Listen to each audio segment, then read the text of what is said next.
Hello and welcome to Dialogue. I'm Yang Rui in Beijing. Chinese Premier Li Keqiang has made his debut at the UN General Assembly, the same session that is going to see off US President Barack Obama and UN Secretary General Ban Ki-moon, as both are leaving office. After demonstrating China's increased diplomatic clout at the UN, the Premier will start a new chapter in relations with Canada and make a first-of-its-kind visit to Cuba. So what did the Premier have to say about Chinese measures on global governance? What will be the new impetus for China and the US to carry forward their agenda of cooperation? And what breakthroughs can we expect during Li's historic visits to Canada and Cuba? To discuss these issues and more, I'm very happy to be joined in the studio by Hua Liming, former Chinese ambassador to Iran, and Anna Tangen, an author and a columnist. But before we start our discussion, let's take a look at this. Chinese Premier Li Keqiang began the official part of his trip by addressing the first ever UN summit on refugees and migrants. He stressed the need to treat every refugee with respect. This issue is a humanitarian crisis testing human conscience. We're living in the same global village. Every life is precious. The dignity of every person deserves to be upheld. Not since the Second World War has the world witnessed so many people fleeing armed conflicts, now more than 65 million. Premier Li says the crisis affects all nations. At yesterday's meeting, I pledged $100 million to nations and organizations. Today, I will further promise that in the coming 3 years, through the South-South Cooperation Assistance Fund, China will provide $50 million each year to multilateral humanitarian organizations and relevant UN initiatives. China will also provide another $50 million assistance each year through bilateral channels. In total, China has pledged another $300 million in new assistance. Premier Li met privately with US President Barack Obama. Among topics discussed, the DPRK's latest nuclear test. Washington and Beijing have very different ideas on the next step forward. The global economy was on the agenda earlier as Chinese Premier Li met with former US Treasury Secretary Hank Paulson and former New York Mayor billionaire Mike Bloomberg. Li Keqiang underlined the interdependence of the US and Chinese economies. China and the United States do not just have stable political ties, but also enjoy very close business cooperation. I'm told that every second, each day, a Chinese is buying an iPhone product. And maybe when that Chinese customer is buying his iPhone, he is not aware that the real Big Apple is New York City. And at the Economic Club of New York, Li Keqiang told an influential audience that the Chinese economy and Beijing's market reforms are on track.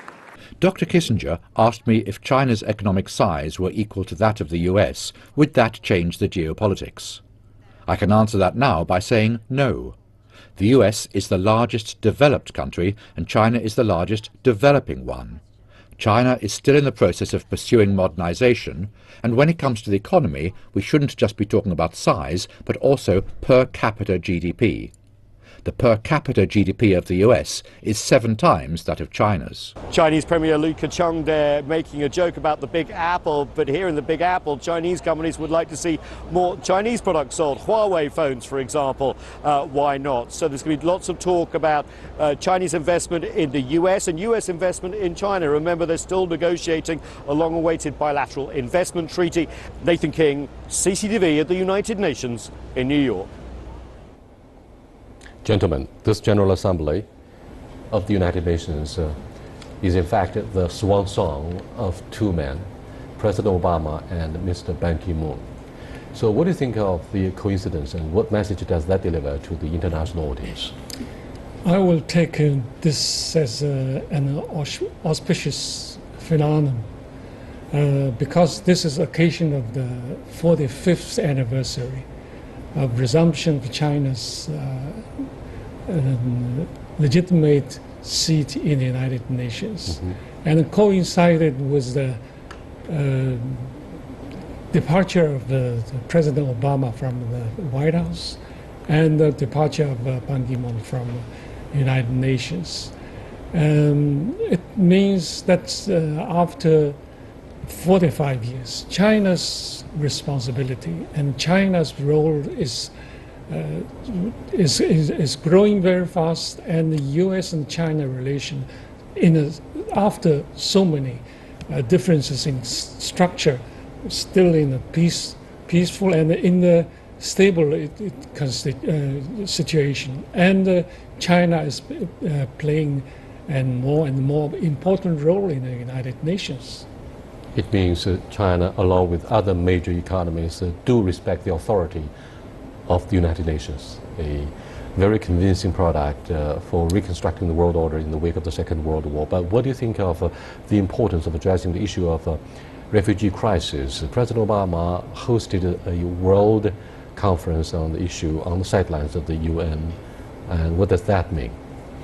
Well, this really goes to this issue of global governance. We were talking about this with the G20, the fact that we are now in a multipolar world and that the U.S. cannot simply try to solve these things alone or use a group of European nations like the G8 to, in essence, do things. They have to reach out much, much further. I mean, as they've done to solve things in Syria, they've had to go to Russia to look at things differently in the Middle East. They're going towards Iran. So things have changed, and when you start talking about an era ending and a new one beginning, we don't know what the new beginning will be because of the race for the White House. But definitely this marks the end of the Obama things. I think the pivot to Asia is in very difficult times between the Philippines, TTIP in Europe, and TPP in Asia. I think the Obama doctrine is kind of gone by the wayside. Yet another important issue for Premier Li Keqiang and indeed other world leaders at the UN General Assembly is global governance. Immediately, many who follow the rise of China in recent years point out, look, China should assume more international responsibilities as the second biggest economy. In fact, President Obama said in one of his speeches at the UN General Assembly, those countries that have been blessed by huge wealth should do more to assist countries that are plagued with the issue of refugees. What do you think of the understatement by this outgoing U.S. president? You see, the world we are living actually is in a situation of anarchy. There's no government in the world. United Nations is not global government. And now in the 21st century, we are living in a world more and more integrating into each other. And we have to be dependent on each other. Things like climate changes, things like trade and finance and poverty and other things. We have to set certain rules for ourselves. So the global governance has been the very big priority for the world community to have. Of course, we have the rule. We have some order already after Second World War, but many are injustice. So I think we have to set some new rules, and we have a kind of a new global governance to manage our economy, to manage the poverty and the life of the people, the people of the world. I completely agree that this is what the world needs, but what are we actually getting? We're getting right-wing parties who are preaching isolationism, anti-immigrant, all of the kinds of things, anti-trade. The very things that could actually help them, they're preaching against. And there's been this kind of very much of a chasm between what ordinary people see themselves and what they perceive the elites to be doing, especially since the financial meltdown. And this disconnect is having far-reaching implications across the world. And I think Li is trying to say, look, a year ago, we came forward with this 2030 plan. All right, when Xi Jinping was there and signed this, it was brought into forth by them. A year later, China is saying, listen, we have our plan and we're ready. We're ready to lead by example. The question is, how does the rest of the world feel about that? Do you think the issue of a global governance is featured more prominently due to the rise of deglobalization sentiment? Look at the issue of rejecting immigrants by both Donald Trump, the presidential hopeful of the Republicans, and the rise of far-right movement in European countries, the Brexit vote is none other than a very strong signal, a wake-up call for those member states of the European Union to say no to accepting more refugees from the volatile region of the Middle East, to say nothing of terrorist attacks that threaten to derail the Schengen Agreement. That means the free movement of people should not be stopped by closure of the traditional borders. I mean, if you put these issues together into one basket concerning anti-globalization or deglobalization, what do you think of the importance of the governance? And as well, President Obama said it's the United States that should write the rules, not China. I think this is the situation we're facing today in the world. From one hand, we have sovereign states in the world.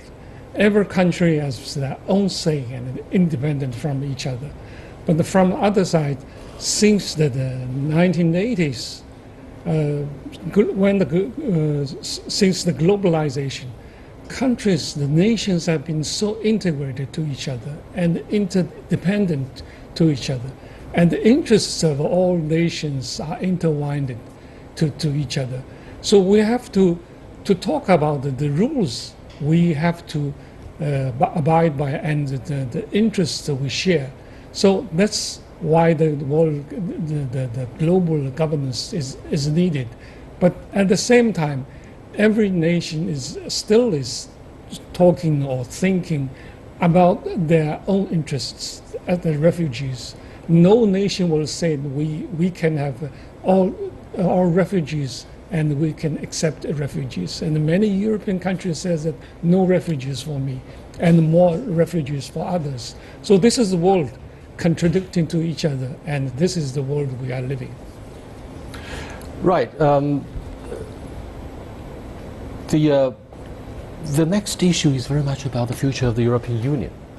Without the United Kingdom, a recent summit of the EU took place in Bratislava, capital city of Slovakia, and most leaders from Central and Eastern European countries say they wouldn't accept any more refugees, despite their compulsory quota distribution regime. They say no to the Schengen Agreement, which means borders should not be closed for accepting more refugees. What do you think of this burgeoning awareness of a crisis about the future of the European Union?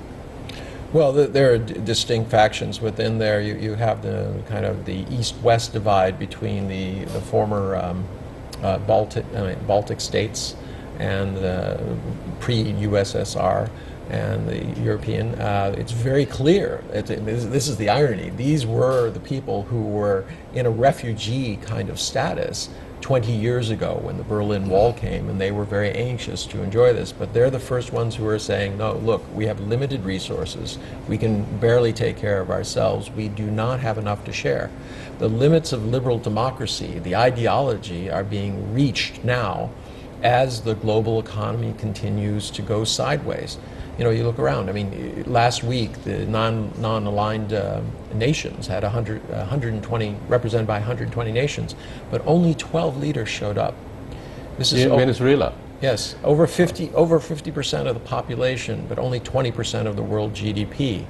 They are also falling apart. There seems to be the traditional institutions that we had post World War II and during the Cold War years. They all seem to be dissolving. The question is what comes forward. I think China has been very constructive in bringing forth what it does well, planning. We will plan. We will create these things. We will create step-by-step instances where we can do it. We hope that the rest of the world can benefit from the same type of process that China has. But I don't see the world embracing it necessarily.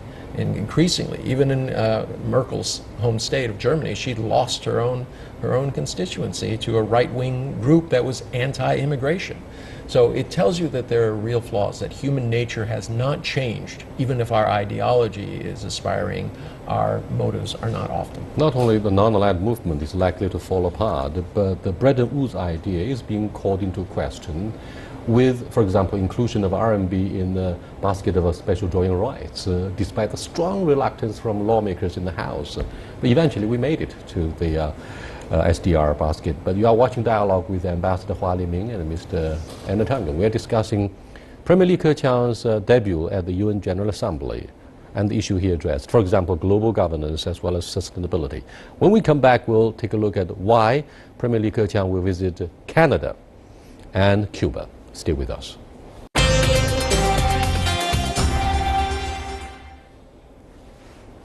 Welcome back, gentlemen. There are apparent signs indicating clearly that a breakthrough is likely to be made between the US and China on the issue of a BIT, Bilateral Investment Treaty.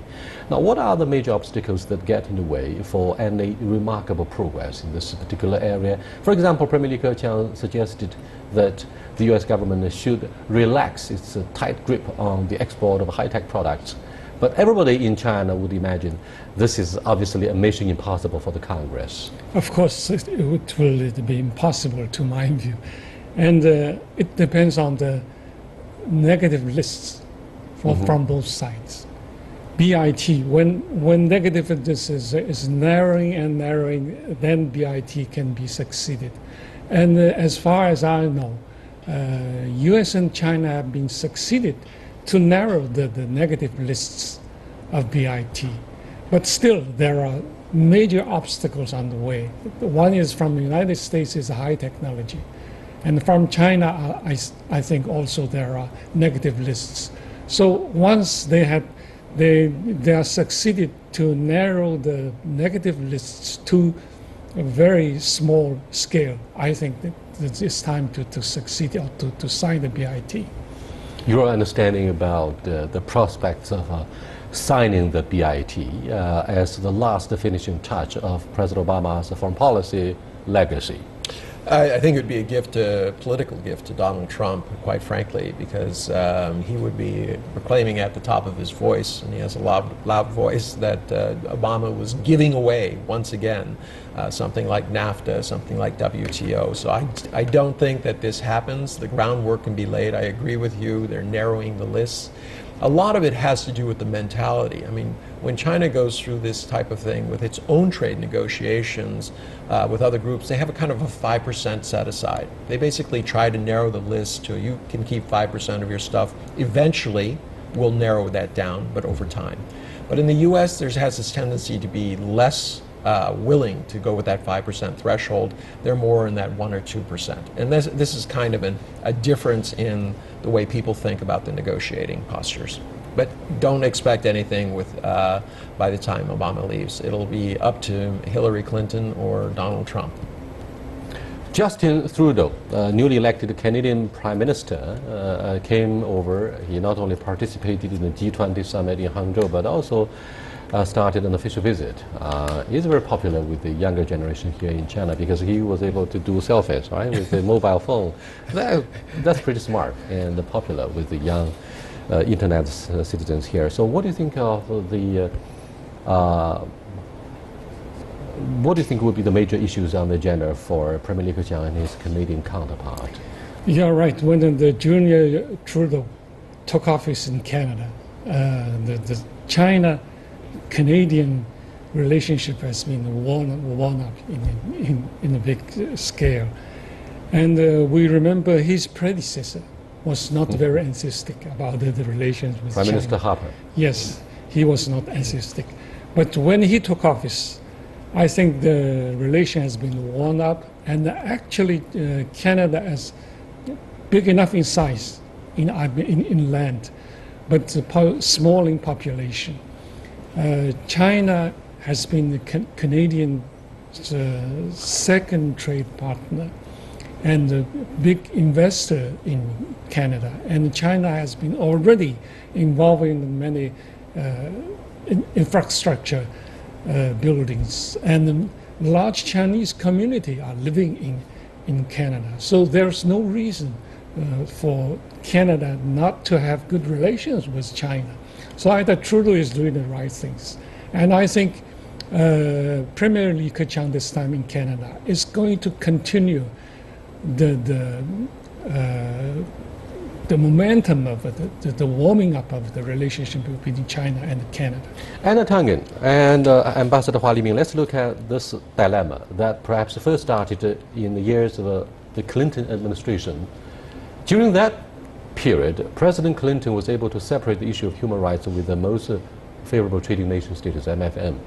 And that laid the groundwork for China's huge takeoff in becoming a global trade power.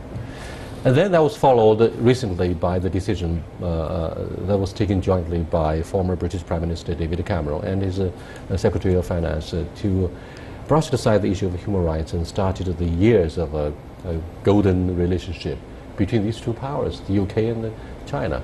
This seems to be quickly followed by Canadian Prime Minister who said goodbye to diplomacy of a principle, quote unquote, by his predecessor. I'm going to disagree with you there, Yang Rui. I mean, this idea, I think you're feeding into a popularized idea that somehow that China has a really, really terrible human rights record. It has issues, but so does every other nation out there, and I don't think anyone would say that the U.S. is free from these issues. So I don't necessarily agree with the way that you're phrasing the question. I think it should be put on things that there are different cultures, there are different countries. They go about handling their internal business differently. And that this idea that you respect what other countries are doing is very important. I think that is one of the keystones to laying of groundwork for new global governance, and that is respect for the government in control. I really don't think that this idea of saying that China can only rise if you turn a blind eye to human rights, I think that's a very old narrative and it does not necessarily apply. And Ambassador Hua, do you think putting aside the issue of human rights could be an integral part of what we call new form of global governance? It's no longer attached strings, because in Africa, we all understand, we adopt the policy of no strings, unlike most of the European countries and the United States who call for unconditional intervention, even military intervention, with the internal affairs of developing countries in regions, sub-Saharan region. It's not working, but it's one of their principles. I mean, what do you think of a new form of global governance? Does it mean we don't have any principles? If we only talk about human rights, I think China will embrace human rights discussions. But I think to the United States, I mean the elite of some of the United States or European people, human rights means regime change in China, in many countries. So that's unacceptable. I think the United States recognize these things. I don't believe the United States will put aside forever the human rights, because this is ideology of the Americans and ideology of the Westerners. So they will keep saying human rights, but I think they will not less connected with trade, with economic relations between China and between African countries and Western countries. Let me ask you one question, a question for both of you. What do you think is the most prominent hallmark that characterizes China's diplomacy in the wake of the Cultural Revolution or in the wake of the Cold War? It's a quiz, very quickly. What do you think is the most important hallmark? Pragmatism. Pragmatism, and your take? Yes, I think practice. In Chinese official language, is what we call to have a radical departure from politicizing our diplomacy. We would not just use ideology to draw a line between different nations. In Chinese, 不以意识形态划线, right? So we do whatever we can to depoliticize China's diplomacy. Contrarily, even after the Cold War, the U.S. still, other Western friends keep mentioning human rights and other ideological factors that may prevent them from improving remarkably their relationship with China. Taking Canada as an example. Well, this is the Francis Fukuyama situation, the end of history. The idea that, that man has arrived at the perfect combination of democracy, liberal democracy, and capitalism, and that this is the only form that can rule all areas. I don't necessarily agree. I think the world is dynamic. Today's solutions will not be tomorrow's, and we've seen that throughout history. So I don't think that. In terms of Canada, Canada is, this is a very worrisome side from the U.S. side. We are seeing Canada striking out and saying, look, we're going to balance our things. Previously, Canada has always been just assumed as a kind of a satellite to the U.S. 99% of their energy that is created in Canada flows to the United States. and this is true of many of their resources in interdependent things. So I think this is a sign that global governance is going towards this middle and not towards these poles. And I'd like to think that was a good thing, except we see a lot of this kind of protectionism, isolationism. Let me tell you some words about the human rights. During Cultural Revolution, China really have very bad records of human rights. But President Nixon didn't take that. He visited China and he said nothing about Chinese for human rights issues. But today, when China has much better record about human rights, they are talking about human rights every day. It's because Richard Nixon was very practical. He asked the late Chairman Mao to help him in evacuating American troops from Vietnam. Let's look at the last question. Premier Lee's visit to Cuba. Do you think buying cigars would be prioritized for him? No, I'm I don't joking. think he smokes. He doesn't smoke. In fact, I'm But sure what do he you think doesn't. will be the most important issues for China? Cuba is a close neighbor of the United States and the very few socialist countries remaining in the world. So I think keeping the good relations between China and Cuba is very significant. And do you think ending the isolation of Cuba by the United States will help China do more business with this country? Well, it's a very reluctant. I mean, what people don't understand about Cuba, it's an 80 billion a year GDP country that's been growing at 4.5%. Despite all the things that you hear, the country has been going forward. And despite the fact that it doesn't have resources, very heavily dependent on imports, especially of energy and many of the other things. But they have a vast bonanza if they can bring it about, of bringing their tourism industry in. And this is an area where China could be very helpful. You have all of the infrastructure abilities to create this. Well, Fidel Castro, who is pretty old and aging, is indeed a major problem for him. He is, by the way, founding father of Cuba. Do you foresee dramatic, radical ideological changes in Cuba in post-Castro years? Well, I think there's a very sharp divide between the younger generation and the older generation. The older generation is very loyal to Castro, in the main part, those who agree with him. It means his brother, who is successor and heir apparent, would of course inherit the official ideology of his brother. Well, yes, but I mean, they trust this form of government and things like that. And there are certainly many dissidents, but the younger people are almost apolitical. They really don't care about the politics. It's not something in their life. What they're looking for are access to diapers, to buying the kind of consumer goods they see on their television. They have cell phones. They want to enjoy what they see as a modern life. Beneficiaries So of this growing momentum of interconnectivity in the age of digital technology, the younger generation in Cuba will make a difference. Let's wait to see what's going to happen next. Until next time, I'll see you guys. Goodbye.